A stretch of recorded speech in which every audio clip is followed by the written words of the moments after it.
Breaking news చూస్తున్నారు. ముఖ్యమంత్రి రేవంత్ ని బీఆర్ఎస్ ఎమ్మెల్యేలు కలవడంపై రాజకీయ కలకలం రేగింది. ఒకేసారి నలుగురు ఎమ్మెల్యేలు ఎందుకు కలిశారు అనే చర్చ జరుగుతోంది. ముఖ్యమంత్రి ఇంటికి వెళ్లి మరి ఎందుకు కలిశారు అని అనుమానాలు ఇప్పుడు వ్యక్తమవుతున్నాయి. ముఖ్యమంత్రితో భేటీపై వివరణ ఇచ్చారు పటాన్ చెరువు ఎమ్మెల్యే మహిపాల్ రెడ్డి. అభివృద్ధికి సంబంధించిన అంశాలపైనే ముఖ్యమంత్రిని కలిశామంటూ చెప్పుకొచ్చారు. ఆయన భేటీపై అనవసరంగా ఊహాగానాలు సృష్టించొద్దంటూ కూడా చెప్పుకొచ్చారు. దాంతోపాటు ప్రధాని మోదీని ముఖ్యమంత్రి రేవంత్ ఎలా కలిశారో మేము కూడా అలానే ముఖ్యమంత్రిని కలిశామంటూ చెప్పారు. ఆయన మాజీ ముఖ్యమంత్రి బీఆర్ఎస్ అధ్యక్షులు కేసీఆర్ నాయకత్వంలో పార్లమెంటు ఎన్నికల్లో మెదక్ లోక్సభ నియోజకవర్గంలో గులాబీ జెండాను ఎగరేస్తామంటూ చెప్పుకొచ్చారు. ఆయన అప్డేట్స్ తెలుసుకునే ప్రయత్నం చేద్దాం. మా ప్రతినిధి మధు అప్డేట్స్ అందించేందుకు లైవ్లో జాయిన్ అవుతున్నారు. మధు, ఇంకా ఏమన్నారు మహిపాల్ రెడ్డి? ఎగ్జాక్ట్లీ, నిజంగానే నలుగురు ఎమ్మెల్యేలు ఒక్కసారి కలవడంతో దీనిపై రాజకీయ వర్గాల్లో భారీగా చర్చ ఊపందుకుంది. అది కూడా లండన్ తర్వాత తిరిగి వచ్చినటువంటి పర్యటన తర్వాత రన్నర్ లో రేవంత్ రెడ్డి చేసిన వ్యాఖ్యల హీట్ ఇంకా తగ్గక ముందే ఈ ప్రతిపక్ష ఎమ్మెల్యేలు బీఆర్ఎస్ నుంచి గెలిచినటువంటి ఎమ్మెల్యేలు నలుగురు కలవడం పైన రాజకీయ వర్గాల్లో చర్చ కొనసాగుతా ఉన్నటువంటి నేపథ్యంలో దీనిపైన క్లారిటీ ఇచ్చే ప్రయత్నం చేశారు పటాన్ చెరువు ఎమ్మెల్యే గూడెం మహిపాల్ రెడ్డి. అభివృద్ధి కోసం, నియోజకవర్గ డెవలప్మెంట్ కోసం కలిసామంటూ ఆయన స్టేట్మెంట్ చేశారు. ఈ నలుగురు కూడా సునీత లక్ష్మారెడ్డి, తర్వాత కొత్త ప్రభాకర్ రెడ్డి, గూడెం మహిపాల్ రెడ్డి, మాణిక్రావు, వీళ్ళు అభివృద్ధి కోసం కలిసామంటూ చెప్పే ప్రయత్నం చేశారు. మొన్న ఢిల్లీ వెళ్ళి రేవంత్ రెడ్డి ప్రధాని నరేంద్ర మోదీని ఏ రకంగా అయితే కలిశారో రాష్ట్ర ప్రయోజనాల కోసం మేము కూడా మా నియోజకవర్గాల అభివృద్ధి కోసం కలిసామని చెప్పే క్లారిటీ ఇచ్చే ప్రయత్నం చేశారు. ఇక్కడ ఒక్కసారి చిన్న పాస్ తీసుకునే ప్రయత్నం చేద్దాం. ఎందుకంటే రేవంత్ రెడ్డి ఆయన వెళ్లే ముందు ప్రధానితో భేటీ ఉందని చెప్పి దాదాపుగా అందరికీ తెలిసిన పరిస్థితి. సడన్ గా అయితే అది ప్రయాణం కాదు, కానీ ఆయనకి వెళ్ళేందుకు కూడా ఆయనతో పాటు కొంతమంది మంత్రులు మాత్రమే. కానీ ఇక్కడ చూసుకుంటే కనుక నలుగురు ఎమ్మెల్యేలు ఒక్కసారి వెళ్లారు. దీన్ని ఎలా చూడొచ్చు? ఎగ్జాక్ట్లీ, దీనిపైన నలుగురు ఒకేసారి కలవడం అనేటువంటిది సర్వత్రా రాజకీయ వర్గాల్లో చర్చ కొనసాగుతుంది. అటు బీఆర్ఎస్ లో, ఇటు కాంగ్రెస్ పార్టీలో అసలు ఏం జరగబోతుంది, ఏం జరుగుతుంది అనేటువంటి అంశం పైన రెండు అంశాలు. ఒకటి, డైరెక్ట్ గా రేవంత్ రెడ్డి ఇంటికే వెళ్లి కలవడం, అది సాయంత్రం పూట కలవడం. ఈ రోజు రేవంత్ రెడ్డికి సంబంధించినటువంటి షెడ్యూల్ అంతా కూడా రిజర్వ్డ్ షెడ్యూల్ ఉండడం. అంటే రేవంత్ రెడ్డి అధికారిక కార్యక్రమాల్లో ఎక్కడ పాల్గొంటున్నట్టుగా సీఎం వర్గాలు చెప్పలేదు. చాలా రిజర్వ్డ్ గా ఉన్నారు. సుదీర్ఘ షెడ్యూల్ తర్వాత వారం రోజులు దావోస్, అలాగే లండన్, అలాగే దుబాయ్ పర్యటన ముగించుకొని హైదరాబాద్ చేరుకున్నటువంటి ముఖ్యమంత్రి రేవంత్ రెడ్డి ఇంట్లోనే ఉన్నారు.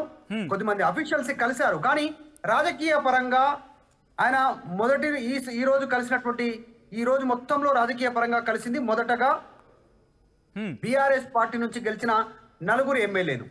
వీళ్ళను కలిసిన తర్వాతనే సొంత పార్టీకి సంబంధించినటువంటి ఎమ్మెల్సీలను రీసెంట్ గా ప్రభుత్వ సలహాదారులుగా నియమింపబడ్డటువంటి వారిని కలిశారు. మొదటగా రేవంత్ రెడ్డి రాజకీయ పరంగా కలిసింది బీఆర్ఎస్ పార్టీ ఎమ్మెల్యేని. సో దాంతో పాటు అలా కలవడంతోనే తర్వాత చర్చ ప్రారంభమైంది. ఈ చర్చకు ఫుల్ స్టాప్ పెట్టే ప్రయత్నం చేస్తున్నారు పటాన్ చెరువు ఎమ్మెల్యే గూడెం మహిపాల్ రెడ్డి.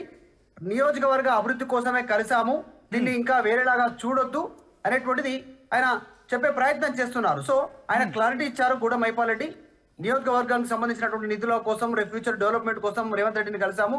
వచ్చే పార్లమెంట్ ఎన్నికల్లో మెదక్ నియోజకవర్గంలో బీఆర్ఎస్ పార్టీని అత్యధికంగా మెజారిటీతో గెలిపించే ప్రయత్నం చేయబోతా ఉన్నాం, ఖచ్చితంగా బీఆర్ఎస్ నే గెలిపిస్తామంటూ ఆయన దీనికి చర్చకు ఫుల్ స్టాప్ పెట్టే ప్రయత్నం గూడెం మహిపాల్ రెడ్డి అయితే చేస్తా ఉన్నారు. అయితే అభివృద్ధికి సంబంధించిన అంశాలపైనే ముఖ్యమంత్రిని కలిసామంటూ చెప్పుకొచ్చారు. కానీ ఒకవేళ అంటే అక్కడ స్థానికంగా సంబంధించిన అంశాల అభివృద్ధికి సంబంధించి ఒకవేళ వెళ్ళి ఉంటే కనుక రేపు ఉదయమో లేకపోతే ఈ రోజు ఉదయమో లేకపోతే సెక్రటేరియట్కి వెళ్ళి కలిసి మాట్లాడే సందర్భం ఉండే అవకాశం ఉంటుంది. కానీ ఇంత సడన్గా అది ఒక్కరు కూడా కాదు, నలుగురు ఒక్కసారి వెళ్ళి ముఖ్యమంత్రితో డిస్కషన్ చేసిన అభివృద్ధి అంశాల గురించి ఏమైనా ప్రస్తావించారా? ఎగ్జాక్ట్లీ, ఒకటి రాజకీయ వర్గాల్లో ఇంత భారీ చర్చకు తావడానికి రీజన్స్ ఏంటంటే మొత్తం 119 నియోజకవర్గాల్లో 119 మంది ఎమ్మెల్యేలు ఉన్నారు ముఖ్యమంత్రి రేవంత్ రెడ్డితో కలుపుకొని. ఆ రకంగా చూస్తే 118 మంది ఎమ్మెల్యేలు కలవాలి మరి అభివృద్ధి కోసమే అయితే, నియోజకవర్గానికి సంబంధించిన అభివృద్ధి కోసమే అయితే. ఒకవేళ కాదు ప్రతిపక్షానికి సంబంధించిన ఎమ్మెల్యేలే కలుద్దామంటే 39 మంది ఎమ్మెల్యేలు ఉన్నారు. సో వాళ్ళంతా కూడా ఇప్పుడు సాధారణ ఎమ్మెల్యేలే. గతంలో మంత్రులుగా పనిచేసిన, చీఫ్ విప్ గా పనిచేసిన, ముఖ్యమంత్రిగా పనిచేసిన, ఇలాంటి హోదాల్లో పనిచేసినప్పటికీ కూడా ఇప్పుడు సాధారణ ఎమ్మెల్యేలే ప్రతిపక్షంలో ఉన్నారు. కాబట్టి మరి వారు కూడా కలవాలి. వారు కాకుండా ఈ నలుగురే ఎందుకు కలిశారు, అది కూడా మెదక్ జిల్లాకి సంబంధించినటువంటి నాయకులు ఎందుకు కలిశారు, ఉమ్మడి జిల్లాకి సంబంధించి చర్చ కొనసాగుతా ఉంది. ఇంకా ఇది ఇక్కడితో ఆగకపోవడంతో భారీగా చర్చ ఊపందుకోవడంతో సోషల్ మీడియాలో కానీ మీడియాలో కానీ పార్టీ వర్గాల్లో అటు కాంగ్రెస్ ఇటు బీఆర్ఎస్ చర్చ ఊపందుకోవడం, భారీగా చర్చ రావడం, అందరూ ఎక్కువ స్థాయిలో ఎమ్మెల్యేలను సంప్రదించే ప్రయత్నం చేయడం, ఆ నియోజకవర్గానికి సంబంధించిన వాళ్ళు విపరీతంగా కాల్స్ రావడంతో క్లారిటీ ఇచ్చే ప్రయత్నం చేశారు పటాన్ చెరువు ఎమ్మెల్యే గూడెం మైపాల్ రెడ్డి. రానున్నటువంటి పార్లమెంట్ ఎన్నికల్లో బీఆర్ఎస్ అభ్యర్థిని గెలిపిస్తాం మెదక్ నియోజకవర్గం నుంచి అత్యధిక మెజార్టీతో అని చెప్తూనే రేవంత్ మోదీని ఎలా కలిశారో అభివృద్ధి కోసం, రాష్ట్ర ప్రయోజనాల కోసం, అలా మేము కూడా కలిసాం మా నియోజకవర్గాల సంబంధించినటువంటి అభివృద్ధి కోసం అంటూ చెప్పే ప్రయత్నం చేశారు. రైట్, అంటే ప్రధాని మోదీ భేటీతో రేవంత్ రెడ్డి భేటీకి సంబంధించి ఎటువంటి అంశాన్ని జోడిస్తున్నారు? అయితే ఎందుకంటే ఆ భేటీ తర్వాత వీటి మీద డిస్కషన్ చేస్తాం, వీటి మీద మాట్లాడమనే అనే అంశానికి సంబంధించి బయటకు వచ్చిన పరిస్థితి. కానీ ఎక్కడా కూడా ప్రధాని మోదీని కలిసాము, ఆ ప్రధాని మోదీని సీఎం రేవంత్ ఎలా కలిసారో ఆ విధంగానే కలిసామని చెప్తున్న నేపథ్యంలో ఆ అంశాలకు సంబంధించి ప్రజల ముందుంచే ప్రయత్నం ఎందుకు చేయలేదనే మాట వినిపిస్తోంది.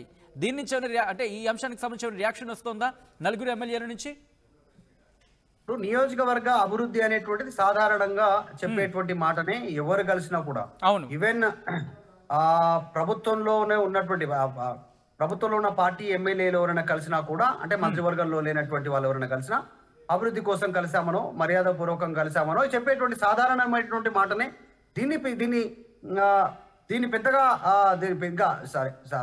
వాళ్ళు కలిసినటువంటి వారు ఇంతకంటే ఎక్కువ చెప్పే ప్రయత్నం చేయకపోవచ్చు. సాధారణంగా ఒక పొలైట్ లాంగ్వేజ్ లో ఒక సింగిల్ లైన్ లో అభివృద్ధి కోసం కలిసామని చెప్పి ముగించే ప్రయత్నం చేస్తారు. కానీ గతంలో ఉన్నటువంటి ప్రభుత్వంలో ఒకవేళ ప్రతిపక్ష ఎమ్మెల్యేలు వెళ్ళి కలిస్తే ఏ రకంగా చర్చ జరిగేదో, ఇప్పుడు రేవంత్ రెడ్డి ముఖ్యమంత్రి అయిన తర్వాత అది కూడా భారీ మెజారిటీతో ప్రభుత్వం ఏర్పాటు కాలేదు కాబట్టి ఇప్పుడు 119 నియోజకవర్గాలకు సంబంధించి 61 సీట్లు వస్తే ప్రభుత్వ ఏర్పాటు ఉంటుంది కాబట్టి వీళ్ళకు 64 మాత్రమే వచ్చాయి. కేవలం ఒక 3-4 సీట్లు ఎక్కువ ఉన్నాయి మిత్రపక్షాలతో కలుపుకొని, సిపిఐతో కలుపుకొని. సో ఆ నేపథ్యంలో వీళ్ళు కలవడంతో ఈ సమయంలో అది కూడా కేవలం ప్రభుత్వం ఏర్పాటై 2 నెలలు పూర్తి కాక ముందుకు, వాళ్ళు ఇచ్చిన హామీలు ఇంకా నెరవేరక ముందుకు, క్షేత్రస్థాయిలోకి ముఖ్యమంత్రి ఇంకా వెళ్ళక ముందుకి, అంటే అభివృద్ధికి సంబంధించి పథకాలను ఎన్నికల సమయంలో పథకాలే ప్రకటించారు కానీ అభివృద్ధి పనులు ఇంకా స్టార్టే కాలేదు తెలంగాణలో. అలాంటి సమయంలో వీళ్ళు వెళ్ళి కలవడం పైనే చర్చ ప్రారంభం కావడంతో దీనికి సమాధానం ఇచ్చే ప్రయత్నం మాత్రం గూడెం మైపాల్ రెడ్డి చేశారు.